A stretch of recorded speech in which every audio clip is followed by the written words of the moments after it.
সুন্নাহ মানে আদর্শ, নবীর আদর্শ প্রতিটা ক্ষেত্রে নিজের জন্য এমন একটা কষ্টিপাত্র বানিয়ে নেওয়া। সোনার দোকানে সোনা নিয়ে গেলে কি করে? কষ্টিপাত্রে বসে এটা ঠিক দেয় যে এটা কি থাকে নাকি এটা ভেজাল।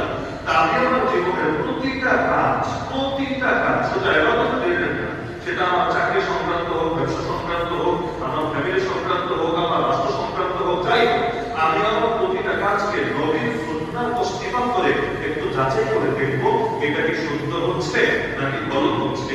আর দ্বিতীয় কাজ হলো প্রতিটা মুহূর্তে নিজেকে প্রস্তুত রাখতে পড়ার জন্য। কারণ এই মুহূর্তে যদি আমি বলি, হতে পারে আমার নিজের জীবনে আমার অভিজ্ঞতা আছে যে মাহফিলে বয়ান করেছে, ওই মাহফিলের শ্রোতাই ওখান থেকে আর বাইরে যেতে পারে নাই, রাস্তায় পড়ে গিয়েছে। একটা ওটা বহুবার হয়েছে। এক করতে এখন সিলেটের প্রসিদ্ধ একজন আলেম, তিনি সন্ধ্যার পর থেকে মাহফিলে এসে বসা, কারণ জানতেন না ঠিক কয়টায় হুজুর আসবে। মাহফিলে তো অনেক সময় ভিডিও জানা থাকে না যে তিনি 8টায় উঠবেন, 10টায় উঠবেন, 12টায় উঠবেন। সন্ধ্যার পর থেকে বসা, কেন? তিনি এসেছেন তার মাদ্রাসা মাহফিলে যাওয়ার দিনের পরে। তো সন্ধ্যা থেকে বসে এসে নামাজ পড়েছে, এসার পরে আমার পর্যন্ত যিনি বয়ান করছিলেন তার বয়ানও বসেছিলেন। স্টেজের ভিতরে কর্তৃপক্ষকে বলে রেখেছে ওসামা যখন আসবে, ওসামা যখন আসবে আমার সাথে একটু দেখা করিয়ে।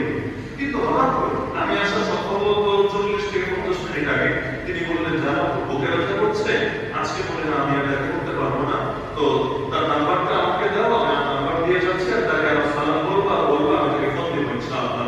ওই যে বলে সেখান থেকে উঠলেন, আর গাড়ি পেতে পারেন নাই, রাস্তায় সেখান থেকে তার স্টপ করবেন এবং মেডিকেলে নেওয়ার পর ডাক্তার জানবেন তিনি ইতিমধ্যে ইন্তেকাল করেছেন, এই দুনিয়া সফর শেষ করেছেন। তো যে কোনো মুহূর্তে আমি তো বলতে পারি, এটা স্বাভাবিক, আমি বলতে পারি, আপনি বলতে পারেন, কেউ যদি নিজেকে প্রতি মুহূর্তে রেখে রাখতে পারে যে মুহূর্তে মরণ আসুক, লাব্বাইক আল্লাহুম্মা লাব্বাইক, ইয়া আল্লাহ আমি হাজির, আমি প্রস্তুত, এই যদি গুণটাকে অর্জন করতে পারে, আমি মনে করি তা আত্মশুদ্ধির পথে দ্বিতীয় কোনো বাধাই নেই।